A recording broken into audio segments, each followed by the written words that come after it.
Yo, inakuaje watu wangu wa kazi? Bana, leo katika Kweka Zone, leo kama kawaida kwenye channel yetu tunakuwa na zone 3. Zone moja ya habari, nyingine ya michezo na nyingine ni ya burudani. Sasa bana, leo ni kwenye zone ya burudani.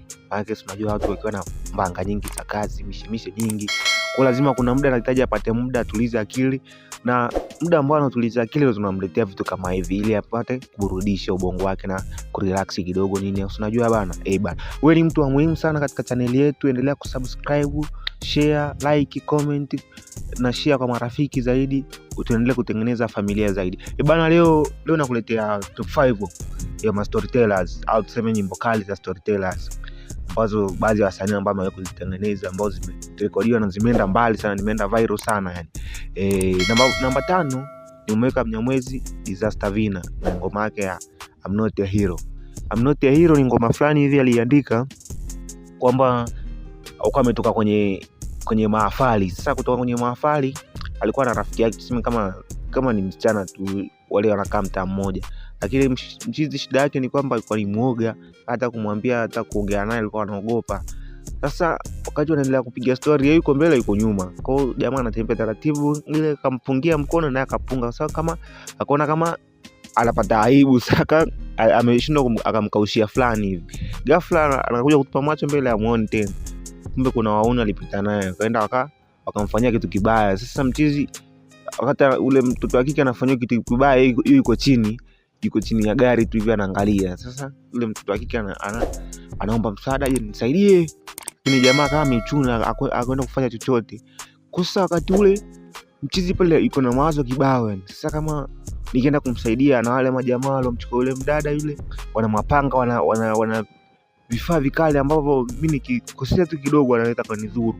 Kwa mchizi akaona hapa hivi, ngoja niangalie future yangu, niangalie maisha yangu ya mbele baada ya hapa. Je, nikienda nikijifanya shujaa pale kwa yule mtoto wakinidhuru mimi, mwisho siku akaondoka na uhai wangu. Akaona bora aendelee kuchill tu pale chini, waone wakamfanyia kitu kibaya yule dada, wakapita hivi. Bana, story yake nilipenda sana, maana Disaster kidogo alikuwa ametuliza akili kwa anaandika mambo fulani hivi walisia sana kwenye maisha yetu ya hapa na pale. Kwa namba 4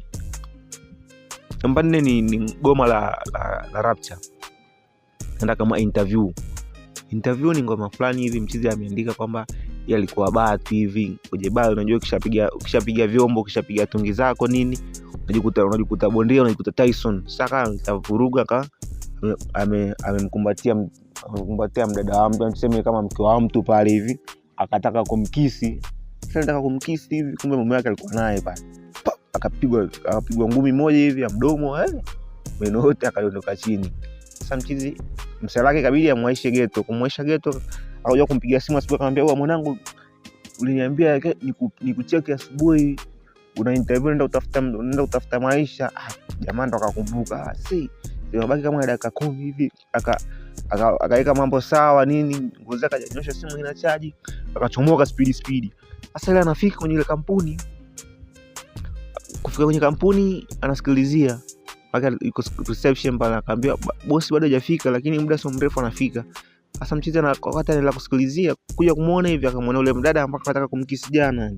Sasa kile kitendo cha kumuona yule mdada anataka kumkisi jana, kumbe alikuwa anafuatana na mume wake bwana. Mume wake ndio yule jamaa boss wa kampuni. Mchizi akachomoka nduki. Kwa hiyo inaonyesha kama ni storyteller fulani hivi ambayo inaonyesha kwamba uuni maisha fulani hivi ya kiuni sio maisha. Maana unaweza kuwa tayari umeshapiga vitu vyako, yani ukishapiga vitu vyako inabidi ujinyooshe tu, uchomoke zako uingie zako maskani, sio kwamba unakuja unaletea tu mdomo na nini. Yani jamaa anataka kuonyesha uhalisia kwamba maisha ya mtaani sio maisha hoji, au maisha ambayo ukishapiga vyombo unajikuta mbabe, sio maisha. Kwa ukishapiga vyombo unajinyosha zako unapita zako hivi, sio kwamba unaanza kuletea vurugu. Maana unaweza kuletea vurugu, kumbe unaletea vurugu, kumbe utameshika mako ya kesho. Kwa hiyo ndio hivyo maisha yanakuwa yamekaa kimbanga namna hiyo. Bana, mkojo wa 3 ni Rapture huyo ni Lisa ambayo tumeona ametoa episode kama 3 season 3, kama kuna part 1, part 2 na part 3.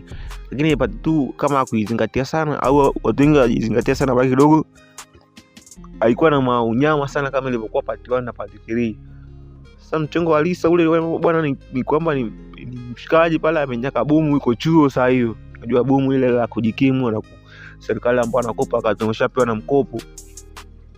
Baada ya mchizi kuvuta kile kibunda, bahati mbaya muda huo manzi yake anampigia simu, mimi na shida ada huku.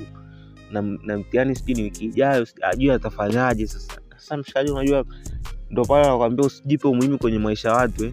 Sasa mshikaji kwa vile anaamini ni manzi yake na yuko peke yake, kama kuchukua jukumu hilo kwamba bana ngoja nimsaidie huyu mtoto atoke kwenye hili tatizo. Anamtumia hela bomu pale, mpaka alitumia 5,000 na 5,000 kwamba 5,000 ile makato. Itoa mzigo utoke wote pap. Bachimbali kwamba ule mtoto wa kike ni kwamba alikuwa na msela mwingine. Yule msela kwa alichukua bomu lile kwamba alikuwa ada wala nini, akaenda akachukua ile bomu akaenda akampa mshikaji wake yule. Wakawa anatumia. Baada ya mshikaji kupata taarifa kwamba ile hela haikuwa ya ada, ile hela ilikuwa ni kwamba anampa mshikaji wake mwingine sasa tofauti na yeye, mpaka kama pia anaonekana fala tu, anaonekana bwege hapo. Sasa ikabidi mshikaji amuibukie mtaani kwake. Kuibuka maskani kwake, story bidi aingie na mlango kabisa, kukuta mwanzi wake na mtu mwingine. Mwanzaka kama mgeukia kwamba kaanza kumletea noma. Wewe nani? Wewe nini? Kaanza kuitokeleza mwizi. Basi unajua tena raia akishasikia mwizi ajali kama ni kweli sio kweli, akamvamia mshikaji, piga.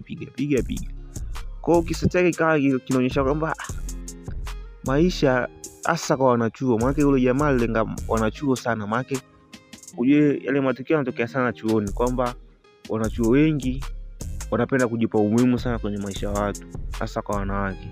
Unakuta mshikaji yeye ana hata ila akula, lakini anafanya kila namna ili mpenzi wake au manzi wake apendeze au akae maisha fulani hivi mazuri. Lakini baada ya muda akija kupigwa tukio ndo anaanza kuwa kwa wengine labda ndo anaacha chuo, sio anafanya nini. Yaani kiufupi jamaa anaeleza kwamba yaani mwanamke sio mtu wa kumhudumia mazima.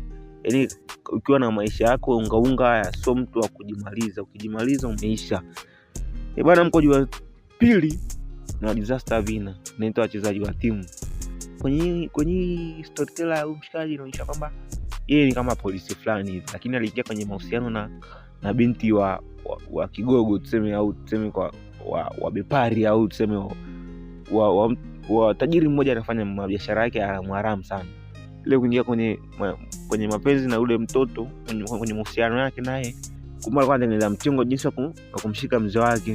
So ile bibie kama ameamini kwamba msela kwamba yeye sio polisi, yeye ni daktari, sio amesoma Oxford, sio amesoma wapi.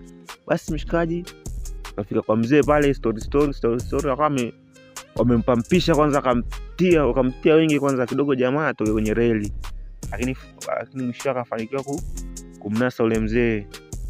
Ni story inaeleza tu maisha ya kweli. Watu wengi unajua mzazi au mtu yote huwa wanadaka kupitia watu wao karibu. Maana unajua kishakuwa na hasa watoto wa kike, kishakuwa na mahusiano na mtoto wa kike, yaani mtoto wa kike angalie kitu kingine chochote kabisa, yeye atakuwa anajali kwamba msela wangu nitafanya kwa ajili ya bwana wangu. Wala mleta hadi kwenye sehemu zile nyeti zile. Kwa bahati mbaya mshikaji akafanikiwa kutumia ile chance, akamshika yule mzee ambaye alikuwa anamtafuta kwa muda mrefu sana.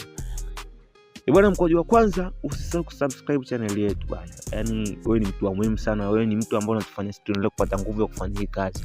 Hii ni Kweka Zone. Ukitaka endelea kusubscribe, share kwa marafiki, tengeneze familia zaidi. Bwana, mkojo wa kwanza ni wa Professor Joy. Wanamuita mbuzi wa muziki wa Bongo Flava na hip hop. Bwana, unaitwa Nikusaidieje. Nafikiri watu wengi wanajua sana. Amepika majani. Bonge la ngoma sana, anaishi miaka na miaka.